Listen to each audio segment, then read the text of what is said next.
بسم اللہ الرحمن الرحیم۔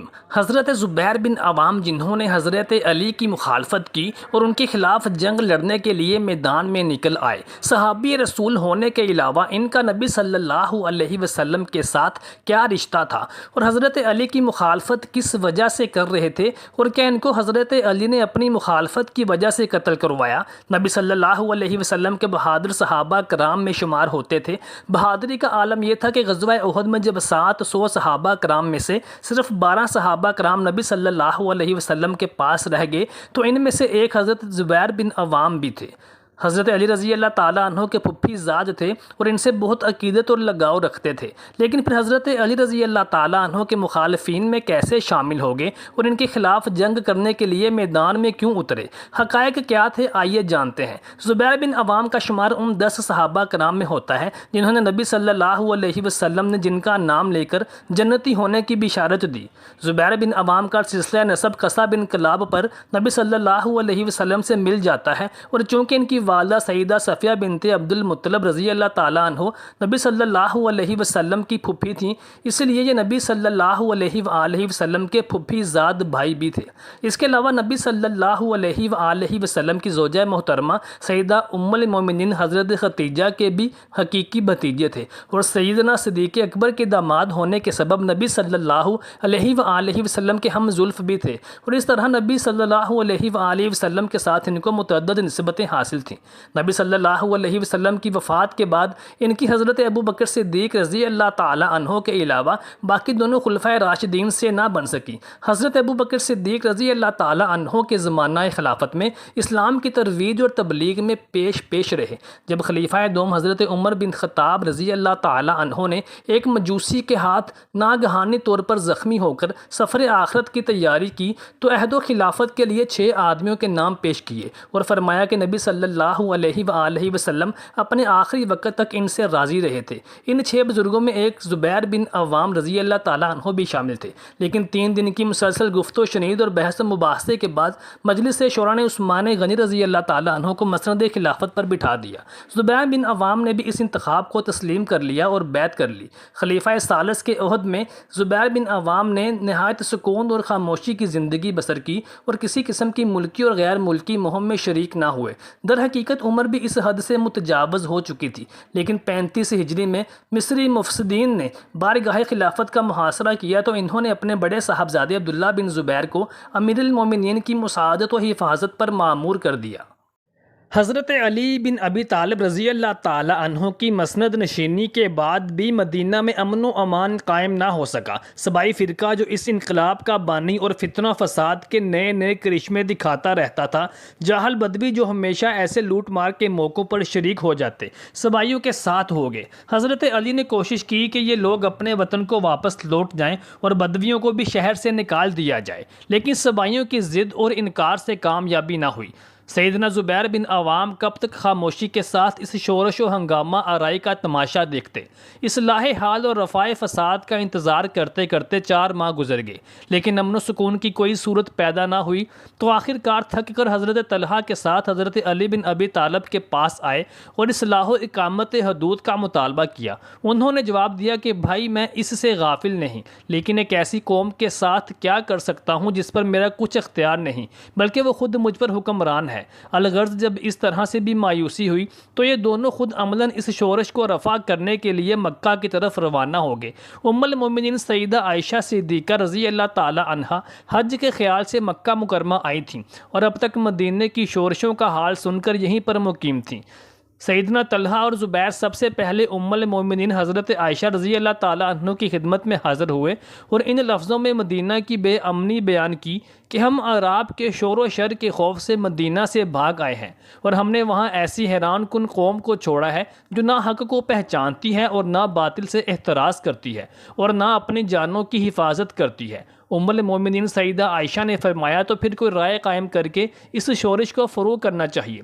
غرض تھوڑی دیر کی بحث مباحثہ کے بعد علم اصلاح بلند کرنے پر سب کا اتفاق ہوا۔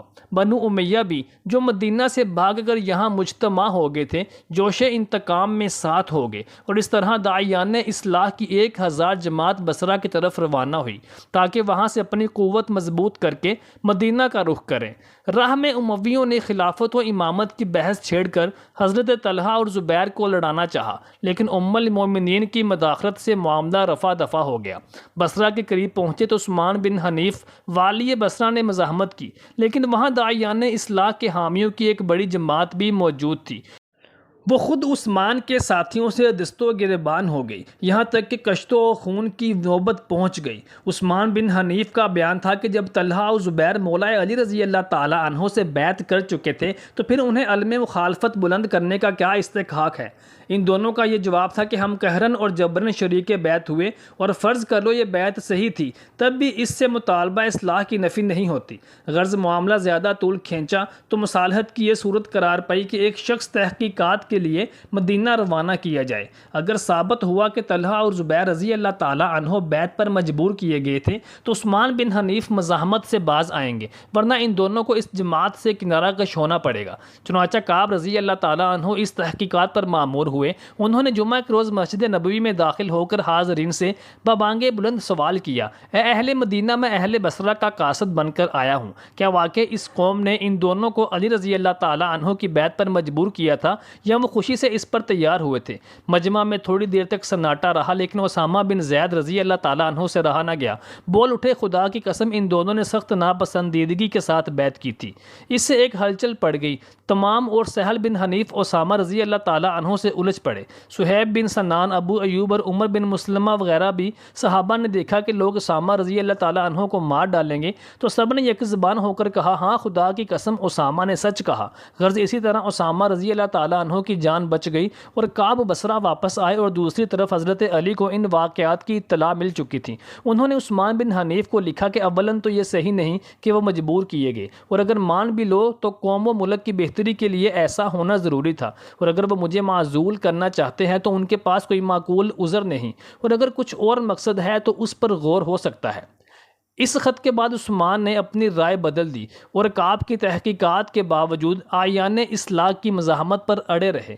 حضرت طلحہ اور زبیر رضی اللہ تعالیٰ عنہ نے دیکھا کہ اب سہولت کے ساتھ یہ معاملہ طے نہ ہوگا، تو ایک روز عشاء کی نماز کے وقت اپنے ساتھیوں کے ساتھ مسجد پہنچے اور عبد الرحمن بن عطاب کو نماز پڑھانے کے لیے کھڑا کر دیا۔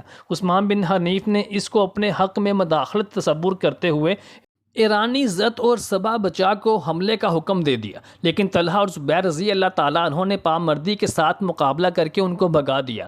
دوسری جانب چند آدمی دارالامارت میں گھس گئے اور عثمان بن حنیف کو پکڑ کر سامنے لائے۔ ان لوگوں نے اس بے رحمی کے ساتھ عثمان بن حنیف کو مارا تھا اور داڑھی نوچی تھی کہ چہرے پر ایک بال بھی باقی نہ تھا۔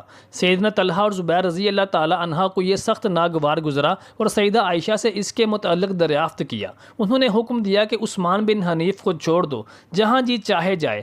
الغرض اس طرح بصرہ پر قبضہ ہو گیا اور ایک بڑی جماعت اس مہم کا ساتھ دینے پر تیار ہو گئی۔ طلحہ بن عبید اللہ رضی اللہ تعالیٰ عنہ اور زبیر بن عوام رضی اللہ تعالیٰ عنہ نے اہل کوفہ کو بھی خطوط لکھ کر شرکت کی ترغیب دی، لیکن وہاں حضرت حسن بن علی رضی اللہ تعالیٰ عنہ نے پہنچ کر پہلے ہی ان کو اپنا طرفدار بنا لیا تھا، اور تقریباً 9000 کے عظیم الشان جمعیت مقام ذی وقار میں حضرت علی بن ابی طالب رضی اللہ تعالیٰ عنہ کی فوج سے مل کر بصرہ کی طرف بڑھی۔ طلحہ بن عبید اللہ اور زبیر بن عوام رضی اللہ تعالیٰ عنہ کو معلوم ہوا تو انہوں نے بھی اپنی فوج کو مرتب و منظم کر کے آگے بڑھا دیا۔ 10ویں جمادی الاخر 36 ہجری جمعرات کے دن دونوں فوجوں میں مڈبیر ہوئی۔ محترم ناظرین کرام، ذرا تصور تو کیجئے کہ کیسا عبرت ناک نظارہ ہوگا۔ چند دن بیشتر جو لوگ بھائی بھائی تھے، آج ہم ایک دوسرے کے خون کے پیاسے ہو کر نگاہ غیظ و غضب سے اپنے مد مقابل کو گھور رہے ہیں، لیکن ذاتی مخاصمت و عداوت سے نہیں بلکہ حق و صداقت کے جوش میں۔ یہی وجہ ہے کہ ایک ہی قبیلہ کے کچھ آدمی اس طرف ہیں تو کچھ آدمی اس طرف۔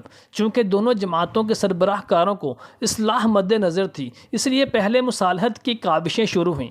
حضرت علی بن ابی طالب رضی اللہ تعالیٰ عنہ تنہا گھوڑا آگے بڑھا کر بیچ میدان میں آئے اور حضرت زبیر کو بلا کر کہا، ابو عبداللہ تمہیں وہ دن یاد ہے جب ہم اور تم دونوں ہاتھ میں ہاتھ دیے رسالت مآب صلی اللہ علیہ وسلم کے سامنے سے گزرے تو رسول اللہ صلی اللہ علیہ وسلم نے تم سے پوچھا تھا کہ کیا تم اس کو یعنی علی کو دوست رکھتے ہو؟ تو تم نے عرض کی تھی یا رسول اللہ ہاں میں اس کو دوست رکھتا ہوں۔ تو اس وقت تم سے حضور صلی اللہ علیہ وسلم نے فرمایا تھا کہ ایک دن تم اسی سے ناحق لڑو گے۔ زبیر بن عوام رضی اللہ تعالیٰ عنہ نے جواب دیا ہاں اب مجھے بھی یاد آیا۔ تو سیدنا علی رضی اللہ تعالیٰ عنہ تو صرف ایک بات یاد دلا کر پھر اپنی جگہ واپس چلے گئے، لیکن زبیر کے قلب پر حق پرست میں ایک خاص سخت تلاطم پیدا ہو گیا تھا۔ تمام عزائم اور ارادے فسخ ہو گئے۔ ام المومنین کے پاس آ کر کہنے لگے کہ میں برسر غلط تھا، علی رضی اللہ تعالیٰ عنہ نے مجھے رسول اللہ کا مقولہ یاد دلا دیا۔ تو سیدہ عائشہ نے پوچھا اب کیا ارادہ ہے؟ بولے اب میں اس جھگڑے سے کنارہ کش ہوتا ہوں۔